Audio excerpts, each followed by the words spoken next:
One. What's up, everyone? I'm Scott, And I'm Jason. and you are listening to Liquid Carnage. Oh, my friend, since the last time we spoke, your Dodgers swept by the Diamondbacks. Oh yeah, no, they Diamondbacks played a great series, and I'm a Dodger fan, but I was rooting for the underdog. Yep.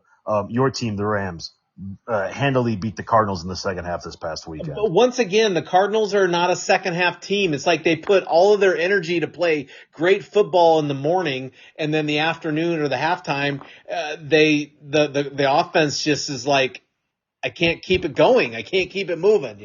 It's depth. I think it's just depth, and you run out of gas. It's. I was reading that Kyler Murray is close to coming back to practice the next week or so. So Oh, at okay. least we'll get an idea of what could be. So I think there's hope springs eternal. Yeah, It's that's all you can do. 1 in 5. We're playing for the draft next year. That's fine, but you still got to see what you're working with. You still got to develop players, so it's still exciting to see what could be. I do like our coach, and you know, it's just another exit on the highway of life, my friend. You know how that goes. Oh, I do. I do. I don't know if you watched any of the preseason game with the Suns this weekend or yesterday, but holy cow, they look like they're going to be good. Ooh, Yeah, they look yeah. real good. I mean, they made some changes in the offseason that Grayson Allen's going to be a good pick. I think that, some of these centers that they got are going to be like serviceable for what they need them for. This team looks legit, man. I was talking to a coworker about that, and I was explaining my sports philosophy, my Arizona sports philosophy. I said, listen, at this point, the Diamondbacks being this far in the playoffs is gravy. The fact they beat the Dodgers to me is the World Series for us. The Cardinals, I've already made my peace with.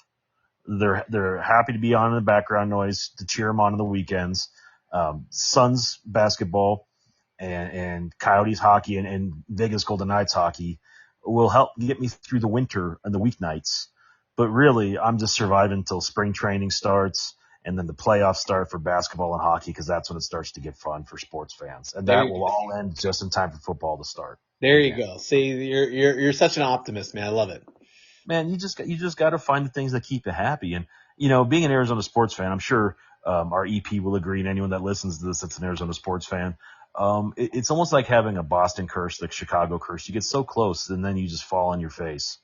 And I think that's more painful than being there every year and losing, because you get there once in a blue moon, and you get your hopes up because this could be the year, like 2021 in the NBA Finals, and then some freak accident happens and next thing you know, what should have been never was.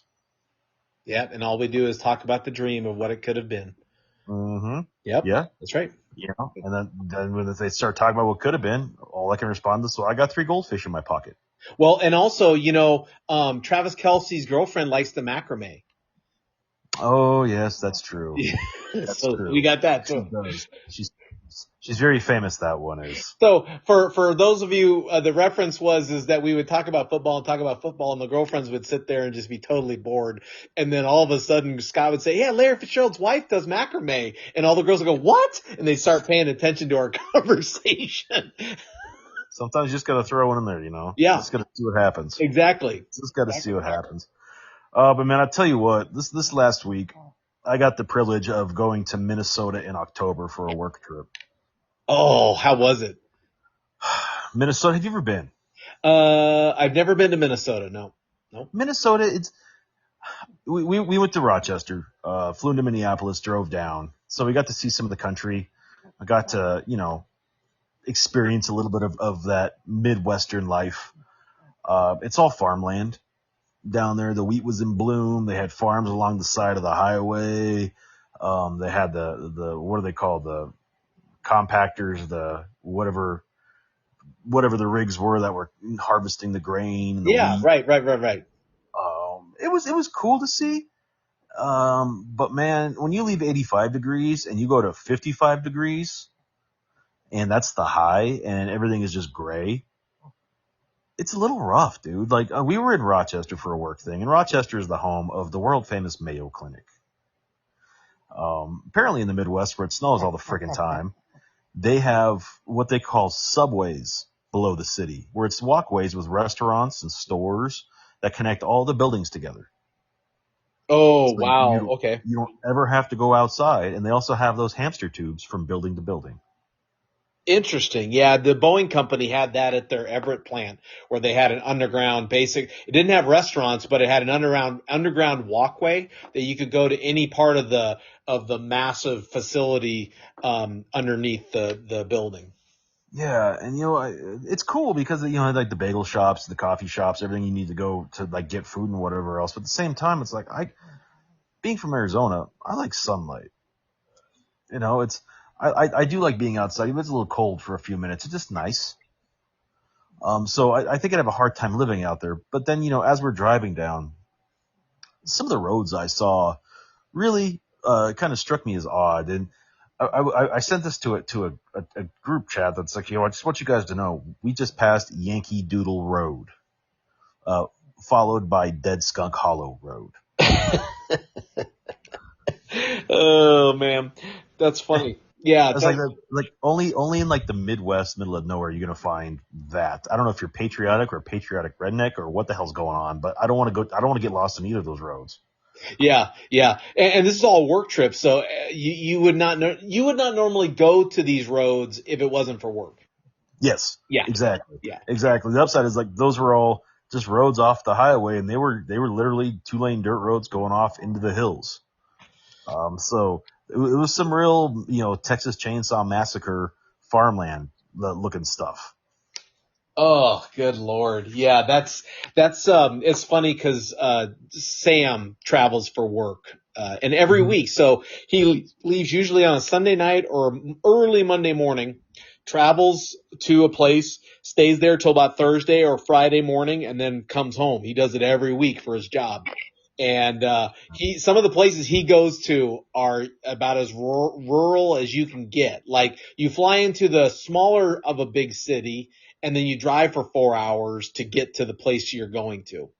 Yeah, And so he's yeah, got to go to some places that if he were just paying for it on his own, he would never ever go to those places. yeah. Yeah, and that's it. And what's cool is like there's some parts of like Minneapolis I'd like to explore, and there's probably some other parts of Minnesota that are very nice, and it's worth checking out. And Rochester's actually a very cool little town itself because it's a mix of like Midwestern, no back fences in the backyards, all the houses have grass and whatnot, but it's just kind of weird to see just a different culture. You just experience it. Everything's so, especially in the Mayo Clinic, everything is so go go go and succinct. And What do you think about the no back fences on backyards? Um, yeah, I don't know. I'm Maybe not a fan. I'm not a if, fan. if you're used to it, I guess it's cool. Oh, okay. Um, I think it look ridiculous. yeah, Absolutely ridiculous when you have no yards. Like, how do you keep your dog from just running up and down people's yards? yeah. That's. I mean, I guess the invention of invisible fences now would be one thing, but Maybe, yeah. you know, like the day we left, it was just rainy and cold and gray, and just it was terrible. It felt like a January day in Arizona is what it felt like. And I took one walk into the park, one step into the parking garage. Like, you know what? My dogs wouldn't even come out until the spring in this weather, and that's still questionable. Yeah, yeah, exactly, exactly. Yeah, I lived in Missouri, for a year, and it was the same thing. All the backyards were connected. There was no separation. So, you just looked out and it was nice to see it was open without the fences, but I've kind of come to love fences. Yeah, yeah, I kind of like that. It respects the space and the privacy, Yeah. and I can appreciate that on a different level now. But Do it you, got me thinking. go Go ahead. ahead.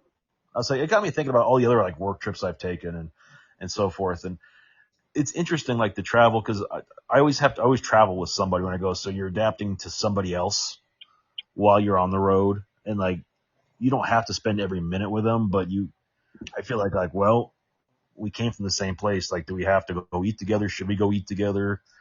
Do we need to check on you? Vice versa. Like, how does this work? Have you ever experienced that? Yeah, when I worked at, Aaron Collins and Associates, we traveled. Now we were a small knit office. So when we traveled, we were with people that we knew. So it wasn't like a brand new person. But when I first started with Aaron Collins and Associates, 6 weeks into the job, I had to travel to Washington, D.C. with Noreen, in fact. And we weren't even, I mean, we didn't even know each other.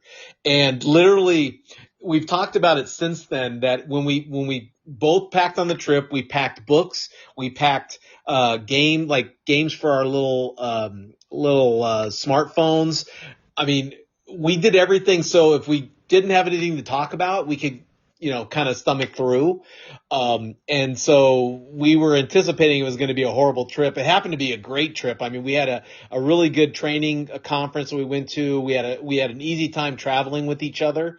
And it made it all the better. But I've traveled with people before where I didn't get along, and it's hard. It is hard. Yeah, and the woman I travel with, like we work together, we work very well together. So it was cool. It's interesting to see a different side of people because we all travel a little bit differently too. Yeah. Especially going like through TSA and like how you handle airport life and so forth. And it's just fun to me because this was her first work trip with the hospital, but she worked for Little Caesars for years in the corporate office, so she's been all over the country and she's used to it. But traveling with just the carry-on bags, nothing else, like meeting for breakfast, how you navigate the food situation in the airport. And our flight got delayed coming home like an hour. So I heard a new term in the airport, and I thought of our buddy Bennett uh, when I heard it because it was a couple Canadians. And when he drinks, he kind of gets that Canadian accent because he's from Michigan. Right. The plane was delayed like a second time, like for a second half hour. Like, well, we got time for a couple termies. Do you want some termies? And I was like, what the fuck is that?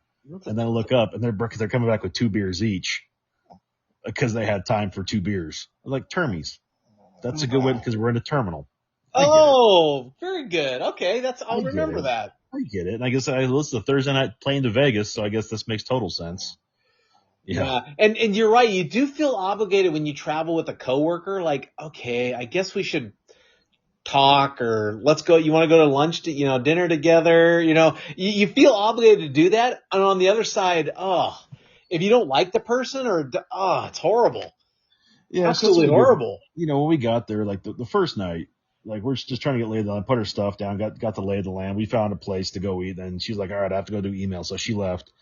And it was a the playoffs going on for baseball. So I went and I found a bar and I sat there. And it's interesting because they only had California microbrews and Busch Light on tap. Ooh. Yeah. Oh. God, this Midwest is weird. But, but it's just interesting just to see how how other people like live. Like there's people out here that actually drink this stuff on tap. Like, how much do you have to drink Busch Light on tap? Like, that's wild to me. Yeah. Yeah, that's crazy. That's crazy. She went off and did her thing. I went off and did my thing. It was fine. And the next night we went out with all the other recruiters, so it was no big deal. But it was just kind of like, yeah, okay, well, I think we've had enough of each other today. I'll see you tomorrow. Yeah. And that's about it, Have you ever had it where you or the other person weren't ready to go to bed yet, so they went out and did their own and partied? Yeah. I've done that before where I've been on a work trip. Like, you know what? I'm still on Arizona time. I don't care if it's 1 a.m. here. Bar's still open. I've done that with our EP Tom in Ohio when we went to the Bengal game a couple years back. Yeah. He was tapping out. I was like, well, there's a bar down in the hotel. Yeah. And it's packed, so I'm gonna go drink. And sometimes you just have to go just experience the bars of different areas, Yeah, well, or go see the town. Like one time, Noreen went on a work trip, and it was to Memphis, and they wanted to go back to the room after like a half day, and Noreen said, "No, I'm going to see the Elvis's house, Graceland." So she booked her own tour and went to Graceland. Yeah. I mean, and that's exactly it. Because we're looking at another conference in Boston in April. And we're like, well, all right, well, if we go in April, like, look at the dates. Like, is there a Red Sox game? What is going on that weekend around there? Because the conference is only for a certain period of time during the day. We still have the late afternoons, early evenings. Right. Like, let's go make the most of this Boston's an while we're amazing there. town. Yeah, Boston's an Yeah. amazing town. Yeah. Like, let's just go and see. But what if we get lucky? There's a Celtics playoff game going on. Like, to me, that's fun. Yeah, I You mean, know, we went to Sam Adams Brewery, and that was fun. see, I could do that. Yeah. If it's within walking distance and Uber ride, I don't mind at all. I think it's a good time just to go and Well, explore and and you see know, what's going on. Boston has that train system, that subway system or train system. So everything is on a train line. In Boston, you could go to the Sam Adams, you can go to Fenway Park, you can go to Harvard Square and see all the colleges. I mean, any place you want to go, they have a train to go take you there. So it's pretty easy to get around. See, that's the beauty of infrastructure when you're a 200-year-old city. Yeah, You learn how to build within yourself so you don't get so spread out. right. Exactly. But, yeah, hey, let me ask you this. Sam works a job where he travels every week. Uh-huh. Could you do work like that? No. Now No, I talk could about not. it from just a logistics and then talk about it from a personal standpoint. Could you do it personally? Like if you had no encumbrances at home, like dogs and stuff like that, could you do work like that? I guess I could if I had no encumbrances, but I I like being home, and after a day or two, it's I'm ready to be home on a trip like that. Like I've done my time. It's a hotel room. I'd rather just be home with Janice and the girls and the boys and call it good. No, It's but fun to like go every. take out all the encumbrances. Still no, So you no. still want to be in your own house or your own bed. Yeah, yeah. Going occasionally is fine. Like if I had to go once a month, okay. Okay. Um, uh, there's always variance to the answer, but yeah, I don't think I could do that full time. Like Yeah. I maybe part time. I could travel, 25 to 50% of the time, but not 100% of the time. Yeah, one of the guys when I first started at the hospital in the IT department, we had a consultant that was flying in every week, traveling kind of like Sam is, and and I said, is it worth it? And he goes, well, let's just put it this way. I've earned so many miles that basically I fly free anywhere I want to go personally. I make a very good salary. I think at the time he was making like 80 or $90 an hour to do what he was doing. And he said, and my costs are really inexpensive because work pays for everything. So I basically have to cover a day and a half to 2 days a week of my own costs. So I'm putting money aside for like no one's business.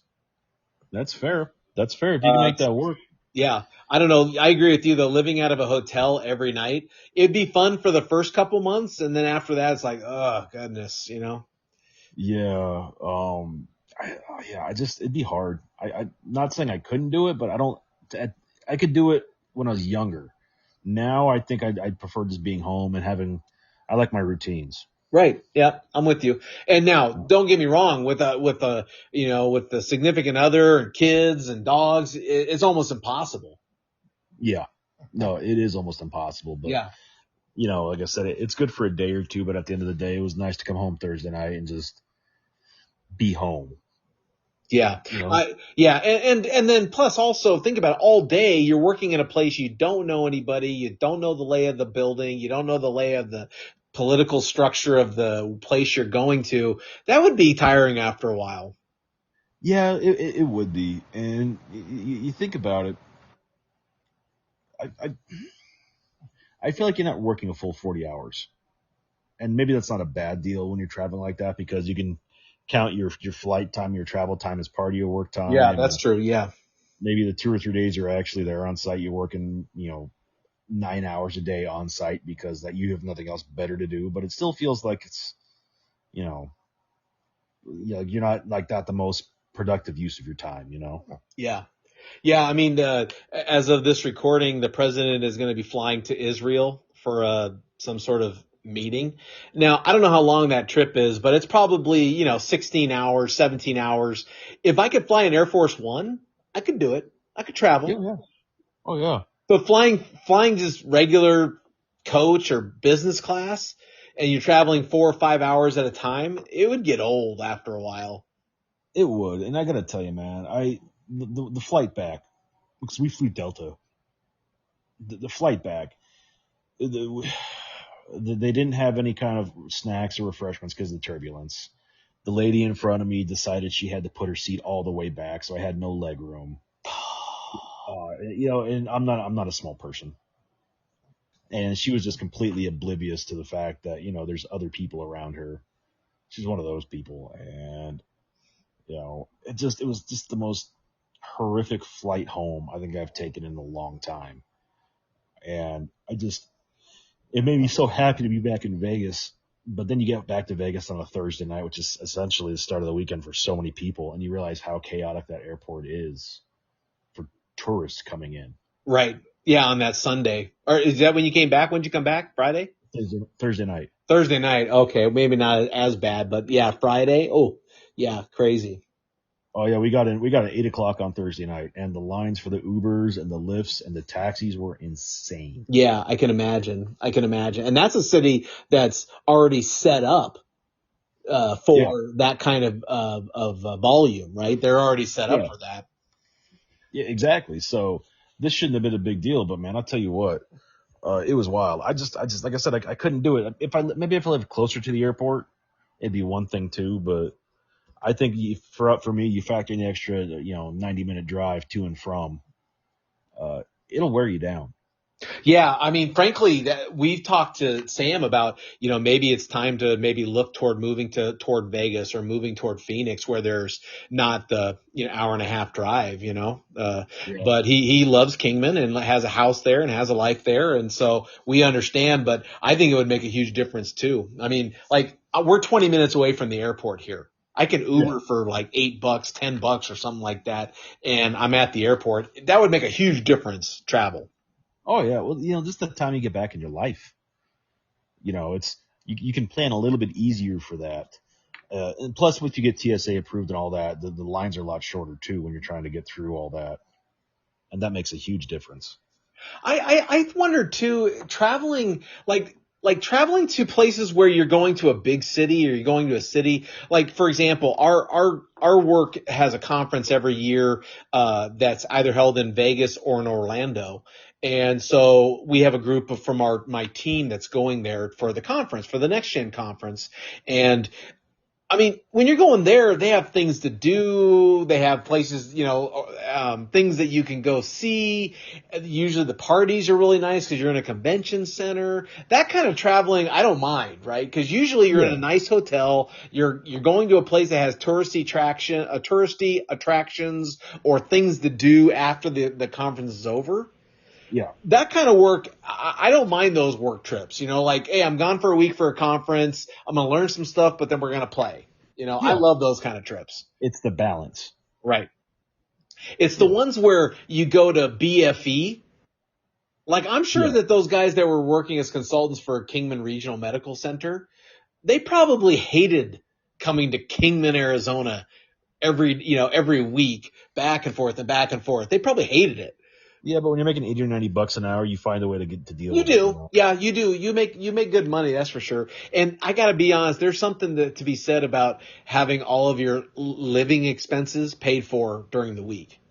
Like food covered, rent covered, car gas covered, all those things that you would have to pay for if you were at home. You don't have to pay for when you're on the road. It's already done for you. Yeah, I mean, well, that's a nice trade-off for not having, home.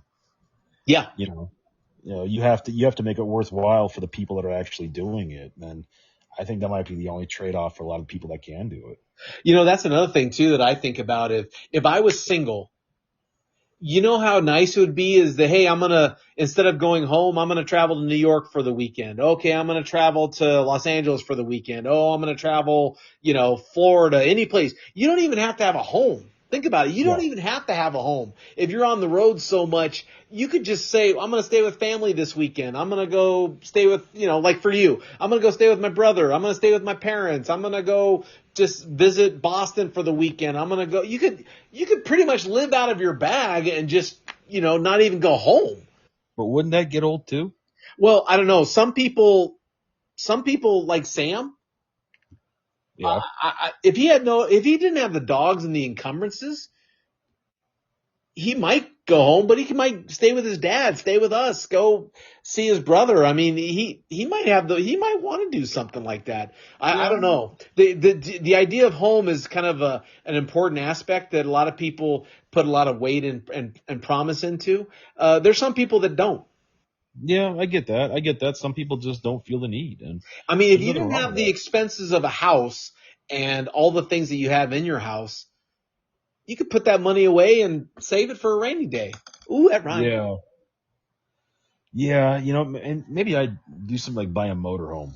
That might be that might be the way to go with it, and just park that, at someone's house for when I am around. I don't know.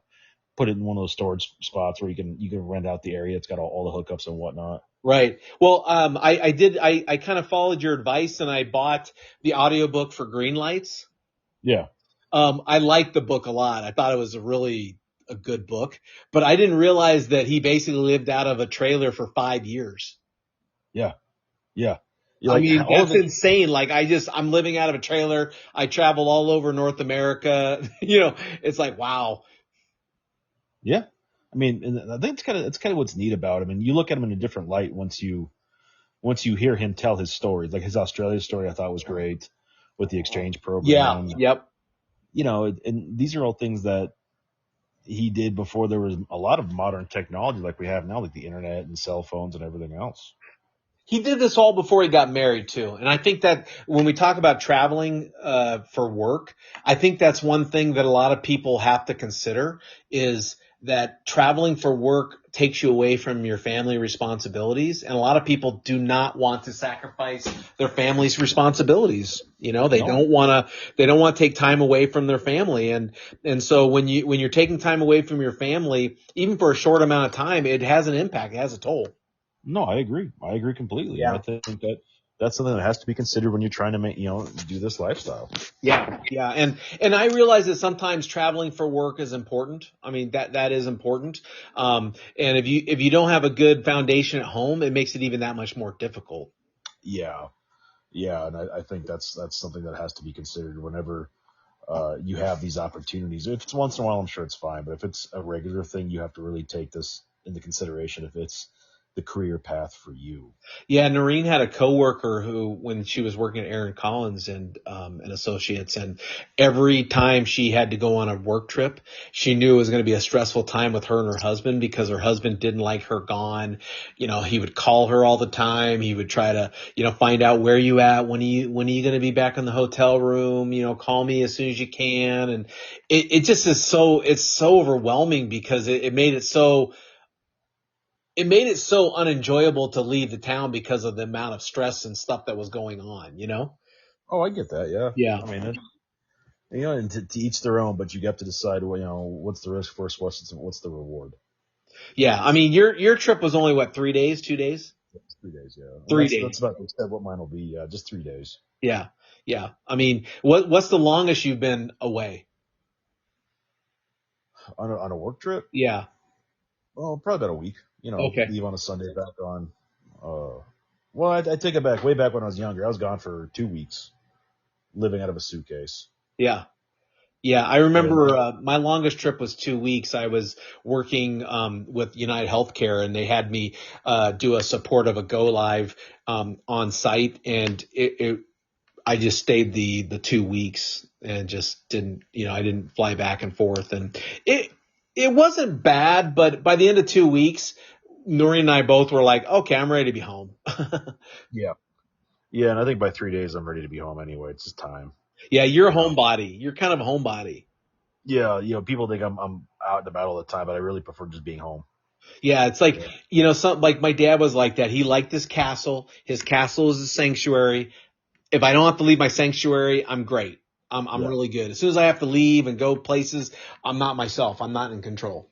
That's it. So as we wrap up today's show, um, where have you gone for your work trips? Do you like it? Do you like to travel? Do you like to stay at home when you work?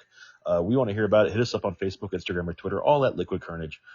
If you have ideas for Halloween costumes for the EP, because it is a few weeks away, he needs those ideas for the Denver Halloween parties.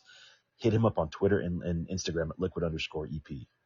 Yeah, we have a friend that's coming down for a training here in Phoenix, and I was talking to him, and he said, "Yeah, this is the first time. This will be the longest I've been away from my wife since we've met." And I thought, wow, that's he's going to be gone basically for 2 weeks. And he said, "Yeah, it's going to be kind of weird. We've never done this before, so I'll be interested to see how that unfolds." Well, she's gone for a week at a time anyway, so it won't be that bad. Well, isn't that a difference? I mean, real quick, like if you're only gone for like your trip to Rochester, that's 3 days. Okay, it's 3 days. Okay, great. But when you start talking 2 weeks, that's a lot. That's a That lot. is a lot. That's a lot. Yeah, we'll see what happens. You're right, though. That could be a long time. Yeah, it could be fun. So, anyways, hey, thanks for listening, everybody. We always appreciate you. That